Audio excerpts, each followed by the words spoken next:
সবাইকে স্বাগতম এই ভিডিওতে আমরা জেনে নেব গত 7 দিনে বাংলাদেশে কি গুরুত্বপূর্ণ ঘটনা ঘটেছে। প্রতি সপ্তাহের মতো এবারও থাকছে শিক্ষা, রাজনীতি, প্রাকৃতিক দুর্যোগ, স্বাস্থ্য ও আন্তর্জাতিক ভ্রমণ সংক্রান্ত খবর। পুরো ভিডিওটি দেখুন এবং শেষ পর্যন্ত সাথেই থাকুন। শুরু করছি এইচএসসি রেজাল্ট এবং ভর্তি পরীক্ষা দিয়ে। এইচএসসি 2024 সালে ফল প্রকাশ হয়েছে। সারা দেশে গড় পাসের হার প্রায় 85%। অনেক শিক্ষার্থী জিপিএ 5 পেলেও বেশ কিছু শিক্ষার্থী কাঙ্ক্ষিত ফল পায়নি। ফলাফল প্রকাশের পর সরকারি এবং বেসরকারি বিশ্ববিদ্যালয়তে অনলাইনে ভর্তির আবেদন শুরু হয়েছে। ঢাকা বিশ্ববিদ্যালয়, জাহাঙ্গীরনগর, রুয়েট, বুয়েট, চট্টগ্রাম বিশ্ববিদ্যালয় সহ সব বিশ্ববিদ্যালয়ে সিট অনেক কম থাকায় প্রতিযোগিতা অনেক বেশি। অনেকেই আবার প্রাইভেট বিশ্ববিদ্যালয়ে ভর্তির কথা চিন্তা করছে। অন্যদিকে কোচিং সেন্টারগুলোতেও ভিড় বেড়েই চলেছে। ঢাকা বিশ্ববিদ্যালয়ের সাধারণ ছাত্ররা নতুন করে কোটা নীতির বিরুদ্ধে আন্দোলনে নেমেছে। তারা বলছে, যেসব কোটার মাধ্যমে কম মেধাবী প্রার্থীরা সুযোগ পায় তা মেধাবী ছাত্রদের প্রতি অন্যায়। টিএসসি ও কেন্দ্রীয় গ্রন্থাগার এলাকায় মানববন্ধন চলছে। কয়েকটি ছাত্র সংগঠন তাদের সমর্থন জানিয়েছেন।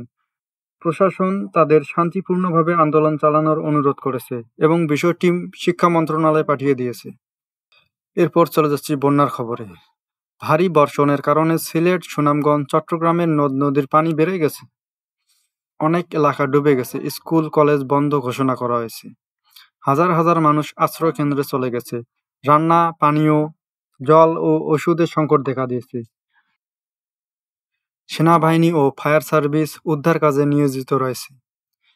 আবহাওয়া অধিদপ্তর জানিয়েছে, আরও 3 থেকে 4 দিন ভারী বৃষ্টিপাত হতে পারে।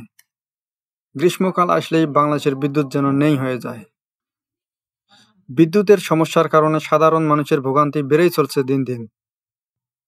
ঢাকা সহ অনেক এলাকায় দিনে কম থেকে 5 থেকে 6 বার বিদ্যুৎ চলে যাচ্ছে।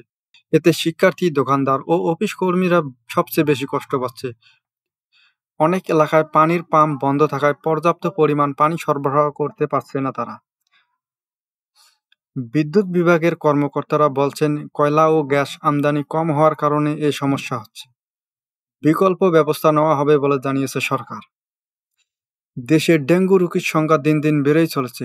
ঢাকার বিভিন্ন সরকারি ও বেসরকারি হাসপাতালে রোগীদের ভিড় বেড়েই চলেছে। অনেক রোগীকে আইসিইউতে রাখা হয়েছে। চিকিৎসকরা বলছেন, ডেঙ্গু থেকে বাঁচতে হলে যেখানে সেখানে পানি জমতে দেওয়া যাবে না। সিটি কর্পোরেশন প্রতিদিন ফগার মেশিন দিয়ে মশা মারছে, তবে অনেক এলাকায় সেটা পৌঁছাচ্ছে না বলে অভিযোগ রয়েছে। এরপর চলে যাচ্ছে বিমান ও ভ্রমণের খবরে। বাংলাদেশ এয়ারলাইন্স ঘোষণা করে দিয়েছে যে তারা জুলাই থেকে চীনের গুয়াংজু এবং বেইজিং রুটে নতুন ফ্লাইট চালু করবে। কাতার এয়ারওয়েজ ঢাকা রোম রুটে সরাসরি ফ্লাইট চালু করতে যাচ্ছে। বিমানবন্দরে বেড়েই চলছে যাত্রীদের চাপ। বিমান ভাড়া কিছুটা বেড়েছে বলেও জানা গেছে। বেসামরিক বিমান চলাচল কর্তৃপক্ষ বলেছেন, যাত্রী সেবা উন্নত করার জন্য নতুন টার্মিনাল প্রস্তুত করা হচ্ছে।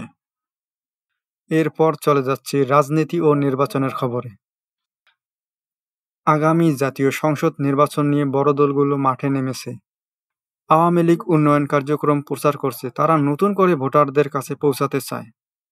বিএনপি বলছে, তত্ত্বাবধায়ক সরকারের অধীনে নির্বাচন না হলে তারা অংশ নেবে না নির্বাচনে। বিভিন্ন জেলায় বিএনপি সভা সমাবেশ করছে। নির্বাচন কমিশন বলেছে, ডিসেম্বরের মধ্যে তাফসিল ঘোষণা করা হবে এবং জানুয়ারি 2026-এর মধ্যে নির্বাচন অনুষ্ঠিত হবে। আইন শৃঙ্খলা বাহিনী এ বিষয়ে প্রস্তুতি শুরু করেছে। এই ছিল গত 7 দিনে বাংলাদেশের সবচেয়ে গুরুত্বপূর্ণ সংবাদ। আপনাদের কাছে ভিডিওটি কেমন লাগলো তা অবশ্যই কমেন্ট করে জানাবেন। ভালো লাগলে লাইক দিন, শেয়ার করুন এবং এ ধরনের আরও ভিডিও পেতে আমাদের চ্যানেলটিকে সাবস্ক্রাইব করুন। দেখা হবে আগামী সপ্তাহে নতুন আপডেট নিয়ে। ভালো থাকুন, সুস্থ থাকুন।